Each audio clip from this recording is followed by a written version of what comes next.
Our Week 7 preview is finally here, Vikings fans, as we are taking on the Detroit Lions in a massive NFC North matchup that does not only have implications for the division, but possibly who gets the number 1 seed in the NFC. Now, before we dive into that, I got to make sure you guys are subscribed here to the channel. We are taking on Lions Talk by Chat Sports. They have over 50,000 subscribers here on YouTube. So if you guys want to help us win our Week 7 sub battle, hit that subscribe button. My goal is to pick up 100 new members of our Vikings Now family today. So hit that subscribe button if you guys haven't already.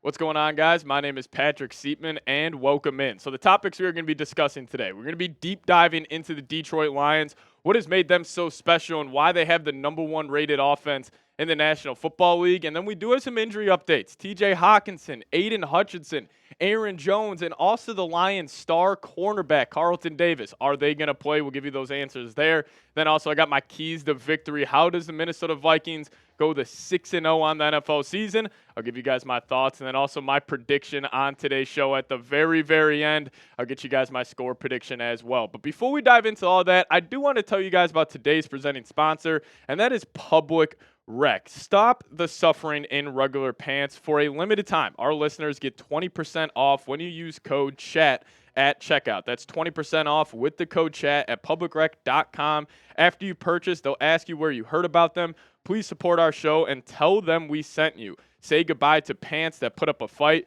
because when comfort meets style, you have found Public Rec. Now, let's be real, guys. Wearing pants suck. Who decided that stiff, uncomfortable fabric digging into your family jewels was necessary to go out and look put together? Well, I'm here to tell you those days are finally over. Public Rec has developed the revolutionary Daymaker pant that feels as comfortable as sweats, but look and fit like tailored pants. They're super stretchy and made with an elastic waistband, but you can wear them absolutely anywhere. Wear them lounging around the house, eating Cheetos, or football Sundays with the boys. You can even wear them on a first date, and no one will know you are wearing sweats. So shout out to Public Rec for sponsoring today's show. And if you guys use that promo code CHAT, you guys will get 20% off at checkout. That's promo code CHAT at publicrec.com.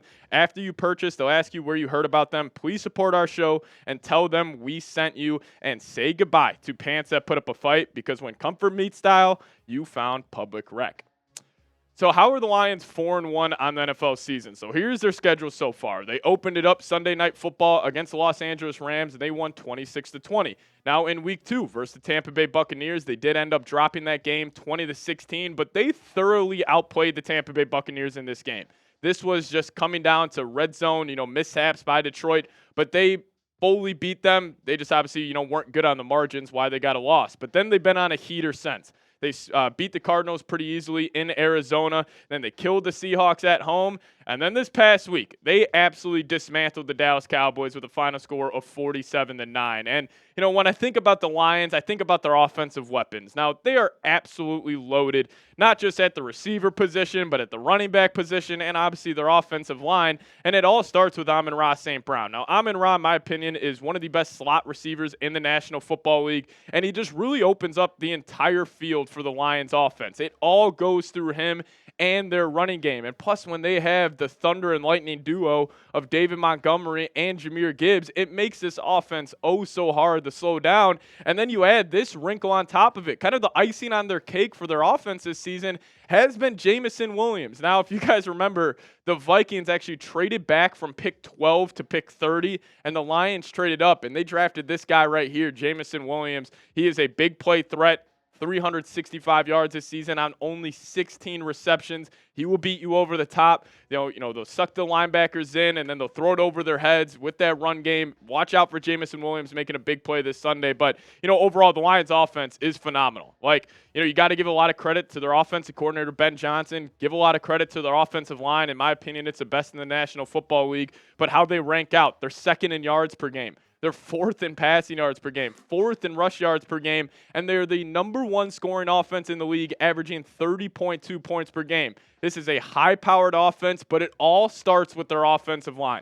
They have the best offensive line in the National Football League, and it mainly starts with the right tackle, Penei Sewell. His PFF grade right now is 82 or 89.2. I think he is one of the best tackles in the league. He is the best right tackle in the league. But then he's got Kevin Zeitler right next to him. He's one of the better guards in the league. Taylor Decker, he's actually had a great year for Detroit. He's graded out very well. And this gets me to my biggest concern heading into this game, is that the Lions are able to get downhill and physically dominate the Minnesota Vikings. I have loved what Minnesota has done this year. But what was my biggest concern heading into the season? That we were too much of a finesse football team. You know, we always wanted to beat you on the outsides with our weapons, and we never really got to match a really physical team's physicality. With the Lions, this is a great litmus test. They want to beat the crap out of you. They want to run the football, and it starts with their two running backs. I mean, Jahmyr Gibbs and David Montgomery, if I had to pick any tandem or any running back group in the NFL, I'm probably taking these guys. Like, they are a perfect, combination of David Montgomery being the Thunder, Jahmyr Gibbs being the Lightning, and they are extremely, extremely talented. I mean, combined on the season, they almost have 700 yards and 9 touchdowns, averaging around 5 yards per carry, and they both can get it done out of the receiving game as well. These two are extremely talented. So Blake Cashman, Ivan Pace, they're going to have their hands full this weekend, but it all gets me back to this. The matchup I am most excited to watch this weekend is between the two best coordinators in the National Football League, in my opinion. That is Ben Johnson, the offensive coordinator for the Detroit Lions, and our very own Brian Flores. I cannot wait to see what wrinkles they put in each other's game plans and just how the Vikings defense goes about this, because we know their MO through the first 5 games is they're selling out on first and second downs on the run. Why the Vikings are the second best run defense in the league right now. And then they get you into those third and longs. Flores lines those 6, 7, 8 guys up, and you got to pick and choose who's coming. I'm going to be curious to see, because I think Ben Johnson on early downs this weekend, first and second, he is going to take chances over the top. He's going to try to get Jamison Williams involved early, get those safeties back. They're going to try to get the run game going, but this is by far the toughest test for this Vikings defense so far this season. So I ask you guys this. Do you trust the Vikings defense to get it done this weekend? Give me a Y for yes, or give me an N for no down below in the comment section. I'll make this the pinned comment on today's show, so if YouTube throws an ad break your way right now, sit back, let it play, and let me know your thoughts on the Vikings D heading into Sunday. All right, let's tackle some injury news here. So some positive news for the Minnesota Vikings. Offensive line help is on the way. They actually designated offensive guard Dalton Reisner to return to practice off injured reserve. He was dealing with that back all offseason, put on IR for the first 4 games, but now his practice window is open for the next 21 days. So we got to throw the attention to a guy like Ed Ingram, who, listen, Ed Ingram, he really struggled week 1 versus the New York Giants. Dexter Lawrence, he threw him around the field all game long, but Dexter Lawrence does that to just about any offensive guard in the league.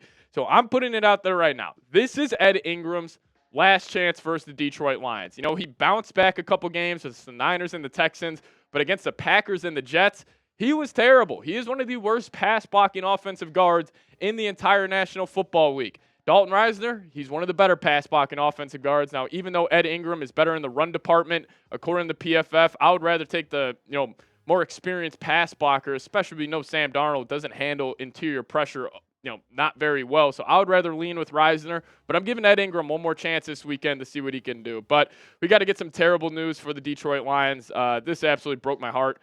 This Sunday, Aidan Hutchinson, one of my favorite non-Vikings in the league, he is out for the season with a broken tibia, and he was off to a phenomenal start. He had 7.5 sacks. He was leading the league in pressures, and he was really emerging as a blue chipper. And plus, he's a kid who grew up in Michigan, played his college ball at Michigan University. So, very unfortunate for him, but this definitely impacts the Lions. Like, they were not a deep edge group. They were very top heavy. And when you get rid of their blue chipper, I'm very curious to see how they're going to be able to get pressure, especially going against Darisaw and Brian O'Neill. But we kick it to Aaron Jones now. Kevin O'Connell said he is questionable for the game, but some clips came out from practice yesterday. Aaron Jones looked like he was moving pretty well. So I'm not saying he's going to play, but originally I said there's probably a 10% chance he plays. I'm probably at around 30 now. He looked good yesterday in practice. I'm just not sure if the Vikings are going to risk him playing this weekend, considering you are in a short week the week after, heading to Los Angeles on Thursday night to play the Rams. Maybe they keep Aaron Jones on ice until that game, but he looked good at practice yesterday, so I think there's an outside chance that he ends up going. But we will get one guy back.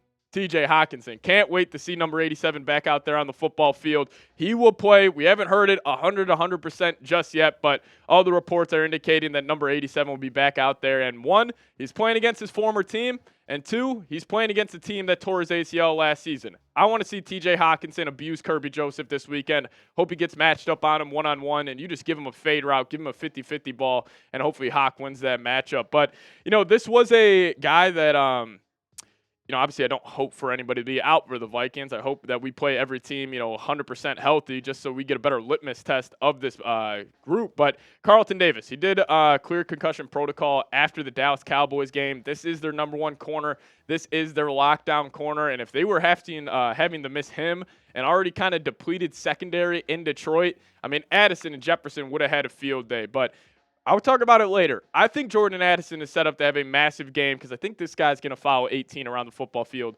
all game long. But I'll toss this your guys' way. If you guys want the Vikings to be healthy for the rest of the season, we got a pretty special season on our hands after starting 5-0. If you guys want them to be healthy, just hit that thumbs up icon. Or if you guys want the Vikes to beat the Detroit Lions, just hit that thumbs up icon. And don't jinx us. Don't jinx the Vikings getting any more injuries. But let's dive into the keys to victory here. So number one, I already kind of teased it early on in today's show. You got to match their physicality. Now, my whole thing with the Vikings this offseason was they needed to become a more physical team. And I will never forget this quote from Kevin O'Connell before training camp. He said, "It's time to bully the bully." And he didn't specifically say the Lions.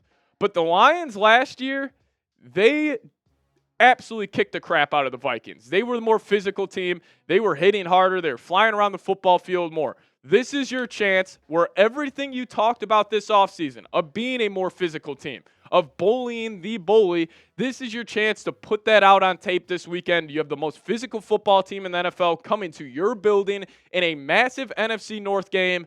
You got to bully the bully this weekend. Match your physicality. Don't let them get downhill, and we should be set up for success on Sunday. But number two, this should be number one every week, but I had to move it back just a little bit. Win the turnover battle, and the greatest Kevin O'Connell stat in the history of stats lives on, as the Vikings are still officially undefeated when they win or tie the turnover battle under Kevin O'Connell.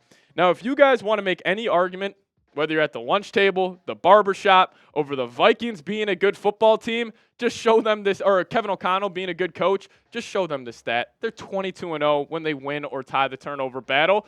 But it's going to be tough this weekend because the Lions are actually third in terms of plus or minus in the turnover department this season. Vikings are actually fifth. The Vikings also, they have the most turnovers offensively this season. That cannot happen versus the Lions because they're not going to give the ball up like Rodgers, like C.J. Stroud, like Jordan Love and Brock Purdy did in games past. So the Lions, if you win this turnover battle, you should win the game, but that's number two for me. And we get it to number three. We have this every single week. It's the 18 effect. And, the 18 effect is if Justin Jefferson, if he's one-on-one, I don't care if it's Derek Stingley, Pat Surtain, I don't care what cornerback it is, you throw him the football. But if they are rolling the coverage his way, if they are putting the safety over the top, this will open up stuff for a guy like T.J. Hockenson or my fourth key to victory. How about a guy like Jordan Addison? I think the Addison game is coming. Now, throughout the first 5 weeks, he missed 2 of them, but he only went for 150 yards, and he didn't really get a whole lot of touches throughout those first couple of weeks. Now, I am a big believer that Kevin O'Connell is going to go look at the film, and he's going to go hop in his lab, and he's going to realize that Jordan Addison, he had a lot more opportunities throughout the first 3 games that he played than he should have got the ball more. But he only had 9 receptions, 143 yards. He did have one touchdown through the air and 1 touchdown on the ground. But my prediction is I think Kevin O'Connell is going to dial it up for Addison this weekend. I think the Vikings are going to be self-aware and realize the Lions are not going to let Justin Jefferson beat them. Jefferson has owned the Lions throughout his NFL career, going for 100 yards in damn near every single game. He's had multiple games where he's gone for over 150. They know how special he is. I think they're going to sleep on Addison. I think they're going to leave him one-on-one a whole lot. So I want Kevin O'Connell, tell Sam Darnold, get whatever play you have and give Addison his chances this weekend. And I think it could be sitting on a 100-yard, 2-touchdown game for Addison possibly this Sunday. But last one, must-win mentality. Now you may be saying, Patrick, you're crazy. The Vikings are 5-0. This is not a must-win game whatsoever. But that's got to be the mentality heading into this ball game. because this game will not only have implications on the NFC North, but you could be looking at this when the Vikings are heading to Detroit Week 18, that this could have number 1 seed implications. The Minnesota Vikings have to come out this weekend with their hair on fire, high sense of urgency. Who cares what you did throughout the first 5 weeks? And if I were Kevin O'Connell, even though none of these players besides Harrison Smith were on that 2016 team that went 5-0, had the Week 6 bye, and then the Vikings went 3-8 the rest of the season. I am showing the team that schedule, and you've got to realize, and these NFC North games, how good the division is this year, they matter so much. So you got to come out with your hair on fire, high sense of urgency, must-win mentality. And, if the Vikings do all those things, hopefully they end up getting a victory. But I'll ask you guys who you got. Type an L for the Lions or give me a V for the Vikings down below in the comment section. If I had to give my score prediction, I think I'm going to go the Vikings. I think it's going to be the offensive masterclass for Kevin O'Connell. I'm going to go the Vikings win 31-23. I just think Jordan Addison, I think it's going to be a big game for him. I think Sam Darnold's going to be lighting it up. And I actually think the Vikings will be able to run the ball just enough to open up the deep shots to Jefferson, to Addison. Hopefully Hawk has a big game as well. But I got the Vikes winning 31-23. If you guys want to give me a follow on Twitter, that's a handle right there. See you guys next time. Skol Vikes.